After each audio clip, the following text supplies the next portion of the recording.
My name is Maniza Naqvi, and this is the fifth part of the 28th episode of the Little Book Company podcast, which is focused on Razia Bhatti and Newsline magazine. In this part, my guest is Zahid Hussain. Zahid Hussain is an award-winning journalist and writer. He is a correspondent for the Times of London and the Wall Street Journal. He also has covered Pakistan and Afghanistan for several other international publications, including Newsweek, the Associated Press, and The Economist. Zahid Hussain has authored several important books on Pakistan: Frontline Pakistan, The Struggle with Militant Islam, and The Scorpion's Tail, The Relentless Rise of Islamic Militants in Pakistan, and Hybrid Rule in Pakistan. His most recent book is called Face to Face with Benazir. The books have won widespread acclaim and are seminal texts on the subjects. Zahid, welcome. Welcome. What I didn't mention was that you were also a correspondent with Newsline. I was a senior editor of Newsline. Okay, you were the senior editor at Newsline, and you joined Newsline from the very start. Well, I joined Herald way back in 1983.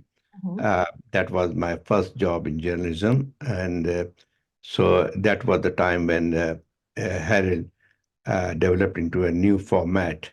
And we have a small team working on that. Razia Bhatti was the editor. And at that point in time, when I joined Herald, I was the first male member of the staff.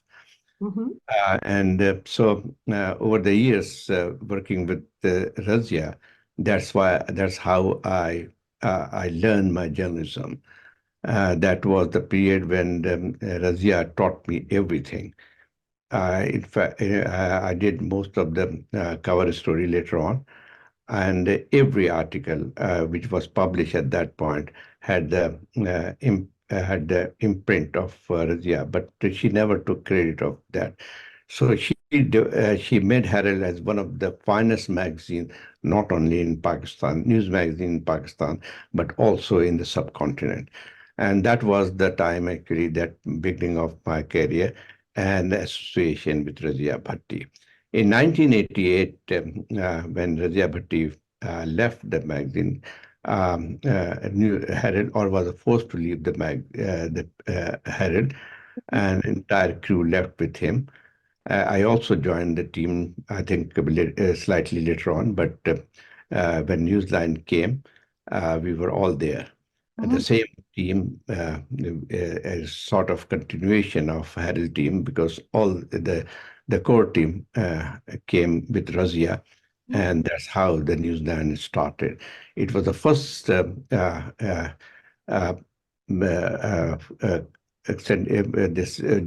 by journalists. That was the first magazine ever in Pakistan history that did not belong to any big media group, but it was kind of a joint venture of the journalists who joined Newsline.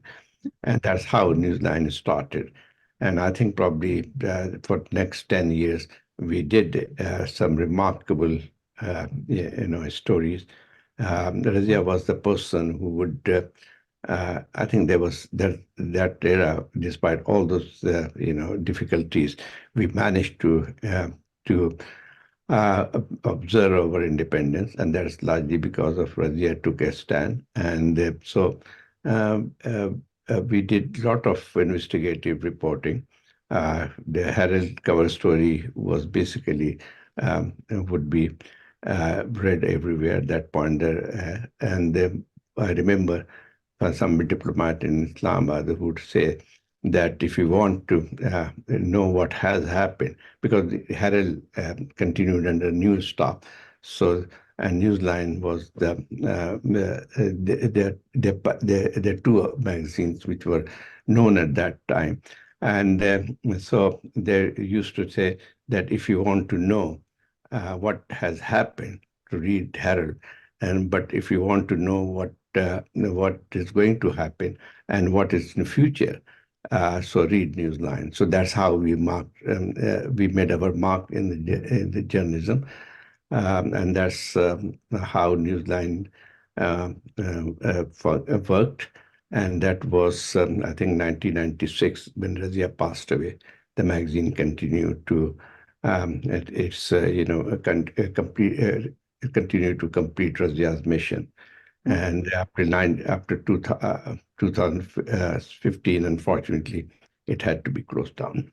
It closed in 2019. The last was Yeah. December 2019.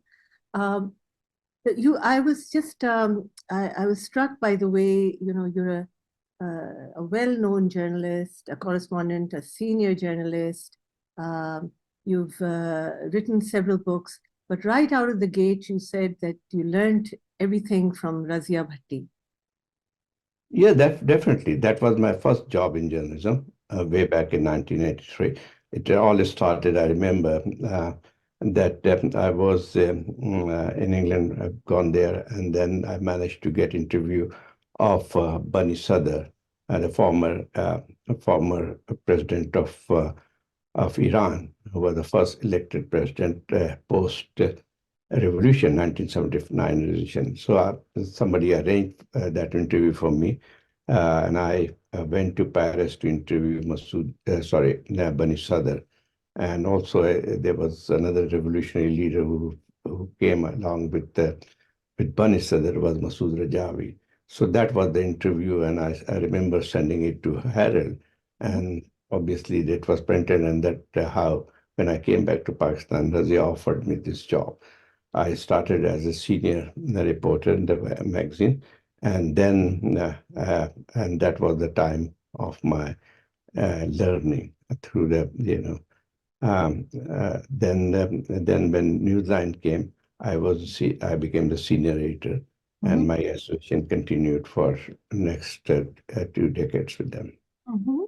And were you based out of Karachi or out of I, Islam? in- Initially, I was based in Karachi, but later on I shifted to Islamabad. And in between, actually, because I kept my association with Newsline and before that Herald, but then I was also got the, appointed or got this job of Pakistan correspondent for Times of London.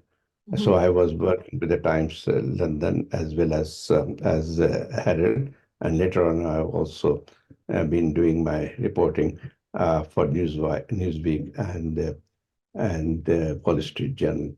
So in a way, actually, in Pakistan, my main outlet was first Herald and then Newsline, but I mostly was working for these international magazines and newspapers. Mhm. What was the quality about Razia that made her special? Well, she was a perfectionist. She would edit each and every article, and I remember actually, she wanted to do everything like rightly, and I don't think this kind of journalism is there anymore in Pakistan. I remember way back in 1986, I did a story on Poppy War, which is basically a kind of when it happened. This is a place in Northwest Frontier, probably, and used to be called Northwestern Frontier, Gadoon Amazai. That was a semi-tribal region, and I think it was 1986 when because that was the area where poppy cultivation, the only livelihood of the people there was poppy. And then when it was banned, so when uh, the the farmers came out on the street, and then obviously they clashed. Several of them were killed when the police firing. I flew to that area and did this cover story on the whole episode.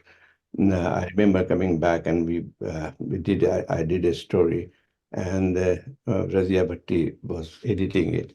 And at one point, we got stuck there. Like we used to work late in the night and so we got stuck at the timing when the Fajr Azan takes place there. So I think probably she wanted to be so perfect that she wanted to have a exact timing of the azan. So when the farmers came out on the street and other. So I think probably it took about 2 hours to find the thing. So that's how Razia worked. Mhm. Interesting. I And and also actually like each story which we did, Mhm. she would make a point actually that it is factually correct. And the writers or the reporters would have to go again and again actually to confirm some of the things. So nothing would be published in the magazine if it was inaccurate. And but once she is satisfied, and she was satisfied that everything right, then she could stand by a story and will take all the risk. Mhm. And that is true. I mean, I felt that as well as a reader, that there was never an empty sentence in the Herald or Newsline. It had all been, it was based on facts and backed by facts. Yeah, I remember actually, like whenever I used to do a story, so sometime I would not be sure actually whether that sentence was correct or needed to be explained further, and Razia will exactly point to that sentence, and I think that was the kind of editing she used to do. Mhm. And can you speak a little bit to what was the reason that you use the word that she was forced out of the Herald? Well, actually, we have relative independence of freedom in Herald. Although there has been some very, there was still some restriction. I remember when Benazir on Benazir there was a kind of ban on using Benazir on cover. Mhm. And I remember one incident when Benazir returned to Pakistan in 1996. That was the biggest story in fact, international story. Pakistan has never seen this kind of a spectacle and the kind of reception she got. 1986. Mhm. And but still, actually, then there was a problem that the management insisted that, I mean, we were all, we were allowed to print whatever. Actually, I had interviewed Benazir for that. I had covered the whole story. And Mhm. that I did cover a story that, but we got stuck because the management would say Benazir would not come on the cover. So finally, actually, a compromise was done when she it was not supposed to be solo on cover, but she was there, but with five pictures of five other leaders were completely irrelevant in context. But that was kind of sometimes some compromise was struck, but we never compromise on the content Mhm. of the story, and that was published. And then actually when it happened in 1988 August. Zia had sacked Junaid's government, and so, and he has almost that was a return of the military government, Mhm.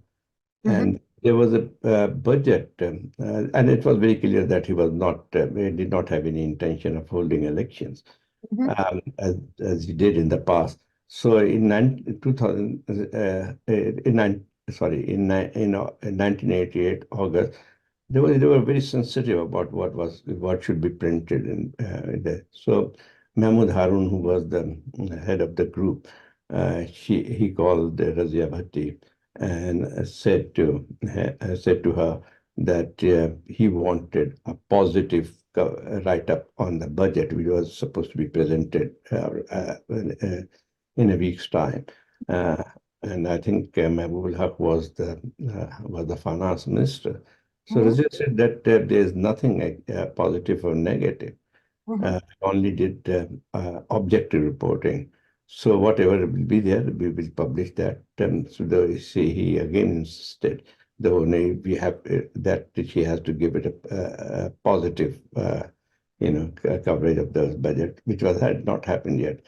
Mhm. And so just then that was the end of her long association with her because she refused to compromise on the content of the magazine, what was being published for the magazine, and that's how actually she parted ways, and then she established a new magazine. It was all because of her effort that Newsline was established.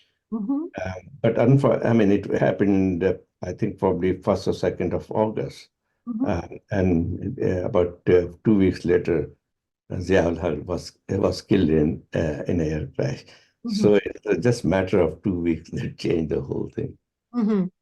So had the management at Dawn stayed firm with the stand supporting Razia, then 2 weeks later it would have all, gone on That smoothly. that would have been a different story then. Yes. I think probably had it happened earlier, Mhm. or had this incident did not happen at that particular time. So Mhm. I think probably the history would have been different. Mhm. Uh, Most probably she would have stayed, and all of us would have stayed with Harold. Yes. I remember that Benazir, when she took oath, and then she first asking, "Am I on the cover of Herald?" So I did actually discover a story. I stayed it for a few weeks to do the election stories. I said, "You are already there." Mhm. So that's how the whole thing changed. But I think probably it was, in a way, hindsight, it was good that we managed to take out a Newsline because there was no pressures at all. It was a journalist syndicate, and so there was no question of any management putting up any kind of restrictions. So one could say that we were far more freer, Mhm. Newsline, Uh-huh. uh, than in Herald. But also you were in a relatively freer time because the first issue of Newsline came out in July 1989, Yeah. 6 months after Benazir Bhutto had been inaugurated as prime minister. Yeah, I think just few months after that, I remember a few, yes, she had, and the cover story was, that was the first cover story on Benazir as a prime minister. And I remember doing the cover story, but we also had interviewed, myself and Razia Bhatti interviewed Benazir Bhutto as the prime minister. For that inaugural issue. Yes. The inaugural edition of the Newsline. Tell us something about that. Well, actually, that was one thing I don't remember the exact word of the editorial which Razia wrote in the first issue of Newsline was that will I don't remember the exact word, but largely it was that this we will stand by democracy and right of the people. So that's what actually Newsline stood for. Yes, but tell me And a bit but about the interview itself. Razia and you went to went interview. to Prime Minister House. Mhm. And it was a very long interview. I remember we stayed there for almost 1 hour, uh, and that interview has been published in my book, Face to Face with Benazir. Mhm. And so it was a very lengthy interviews, and we discussed everything, challenges she faced after becoming prime minister, and her future plan. And in fact, actually, that interview was not like this was not supposed to be a public relationing job. Mhm. It was much more of hard hitting as it should be. We also ask her tough questions about her management because it has been almost 6 months after she has already been in power. So that was a very, interesting interview. Mhm. And they obviously was, you know, we all wanted to keep our, meaning interviewing the prime minister did not mean that we were going to support everything. We supported what was right, and then we also were very critical of what went wrong then. Mhm. How was it? Here was Razia Bhatti, who had insisted on Benazir being on the cover only a year earlier, didn't quite get her way, left and started a new magazine called Newsline. And, during that time, by December 1988, Benazir had been inaugurated, and here you were now Mm. doing her. Did that spill over into the interview, the enthusiasm, and that here it was an elected prime minister? Was there a hopeful atmosphere in the room by you and Razia?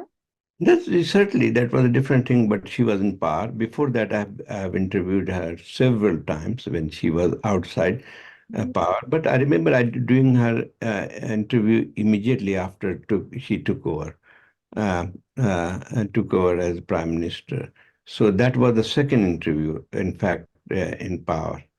And that was, and obviously that, uh, you know, because they all knew about what really happened with us in the Herald, and she was very, and at that time, uh, Newsline has or basically it was the first issue, but everybody knew that what our contribution, Razia's, how Razia ran this Herald magazine. So it was well known when this issue of Newsline came, there was a lot of euphoria, a lot of, expectation. Mhm. And I think probably that it was also when we were discussing with Benazir, so it was in a very relaxed atmosphere.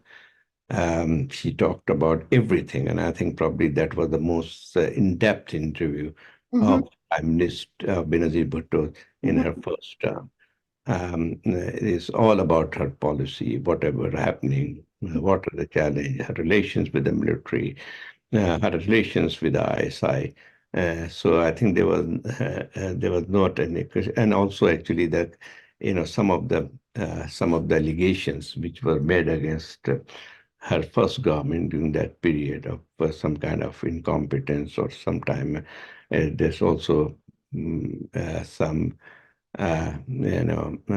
some other issues which came up in the policy matters. So I think probably it was it Benazir was also very good, in that way. She would face hard questions. She was also did. I think if I look behind, I have not come across any other Pakistani political leader who would who could argue, challenge you, or also actually, even concede if she felt that we were right. So that kind of thing. And later on, actually, like with Benazir, our relationship was that both because after that, actually, we have been also very critical of that, some of his policy. And I think probably that's what earned us respect because they all knew that we were not siding with any political party or in the government. And our main, objective was to question policies of the government at that point. So that's how that policy continued till Newsline continue to publish. Mhm. Mhm. And did at any point Newsline face any pressure from the elected governments that had come in between? I think there was only one time there was something, and I remember a few. Once actually, I think that was Mohammed Hanif's story about. Kamal Asfar. I mean, it was Kamal Asfar was the governor of Sindh at that point. And I think so. Hanif wrote about it how and it was in a satire piece rather, and about a caricature of Kamal Asfar, that how he just jumped ships, or how his whole career was supposed to be and based on some kind of going uh, uh, with the tide type of thing. So I think so he was very upset, and so I think he sent the policeman. It was a harassment, but we soon actually got in touch with the government. It was still Benazir's government, and immediately it was withdrawn. I remember that. And so later on or two, the other, I think probably there was some interesting episode also when Nawaz Sharif's first government came. So soon after, we did a cover story uh, um, no, I think, yeah, on great, was great loan. The title of that story was Great Loan Scandal. I did that story and about how the Nawaz Sharif's firm got loans soon after the privatization of Muslim Commercial Bank and all other things happening, how the sugar mills were being financed, and there was also a part of it about Shujat Hussain and his scandals about Palia sugar mill. So it was a great expose, and we got all the documents about that, how the Nawaz Sharif and his minister have misused financial institution to get loans for which was not should not be rather illegally. So one of this incident was Chaudhry Shujat factory.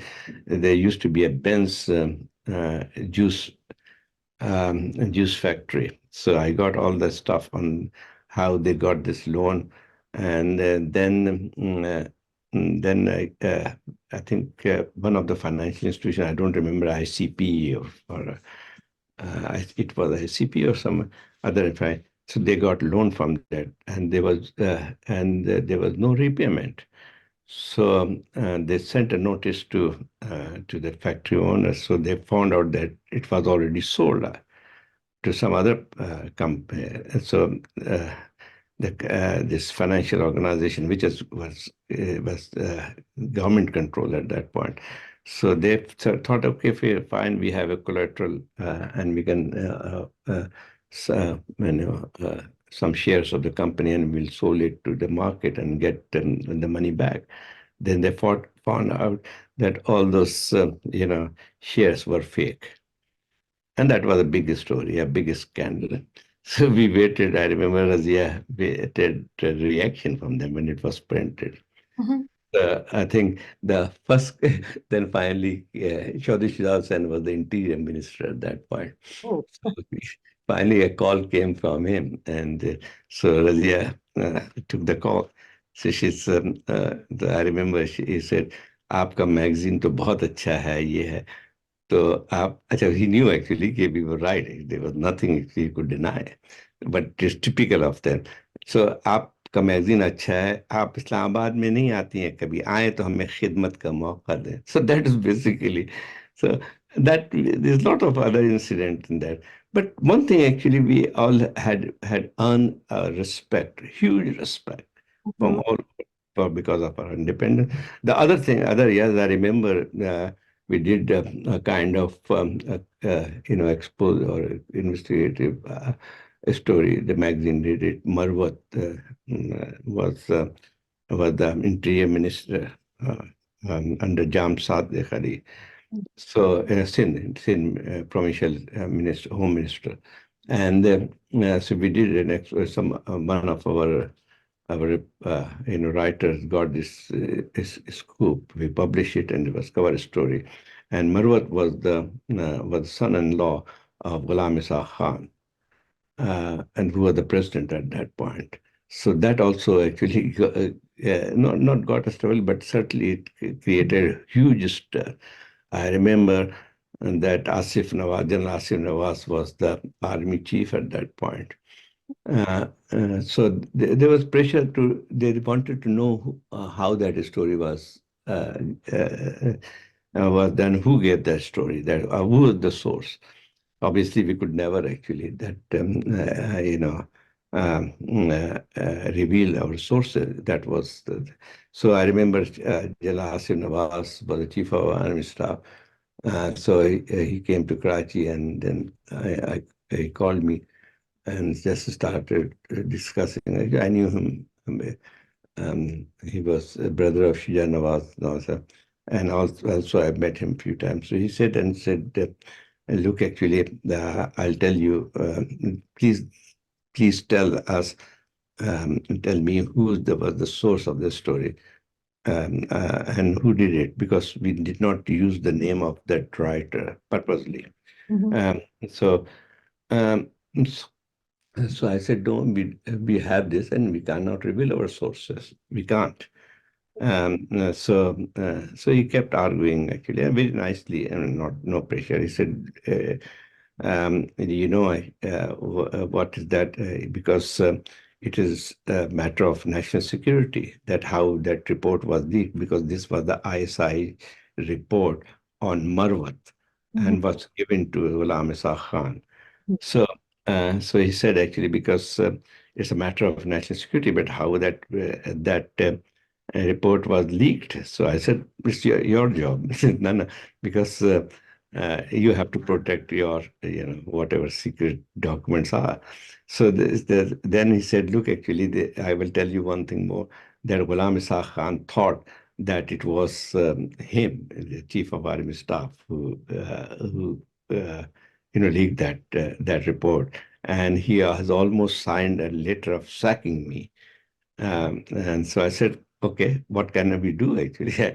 Bad. So but basically it was a very, he said, okay, fine, I understand. But that's the way actually we function. And I think that's the courage actually, which is basically Razia's courage, I would say, that she was able to print anything Mhm. which was right and factually correct. So there was no compromise as such.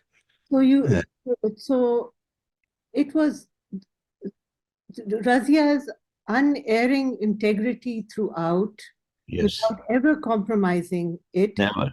without ever having a chink in that armor, or that actually got her respect from all quarters. All quarters. Actually, even now, I think that remains the most respected journalist, even after her death, actually. And she is remembered for that. She is remembered for her uprightness, her integrity, and independence. So she's remembered for her brightness, her intelligence, her integrity, and her That's, independence. She that's right. never, ever. Never compromise, and professionally so correct. It's all actually combined. It's that courage and professionally also that I mentioned earlier. I Professionally, could it's not let a word go which she felt or was wrong, in fact. Zahid Hussain. Thank you so much for talking to me today and helping us paint a picture of Razia Bhatti so many years on. Thank you so much. Maniza, one thing I think probably I'm now former correspondent for London Times. I worked for them for 27 years, but I'm no more. So I You're a former former correspondent. correspondent for London Times, Wall Street Journal, and Newsweek. Okay. You worked for them in the past, and you're That's right. Yeah. correspondent for the London Times and for Wall Street Journal. Yes. So much, Sahid. Thank you very much. And I just want to note here that literally on a 10-minute notice, while you're away from Pakistan, you Mhm. agreed to do this with me. And I think that is because of um, the, the esteem in which and affection in which you hold Razia Bhatti. Oh, yes, I did. Yes. And that's why actually my first book, frontline Pakistan, said, it's Razia Bhatti who taught me how to write. And I think I still feel that. Whatever I am is just because the way Razia helped me to write and also guided me. Thank you so much. Thank you.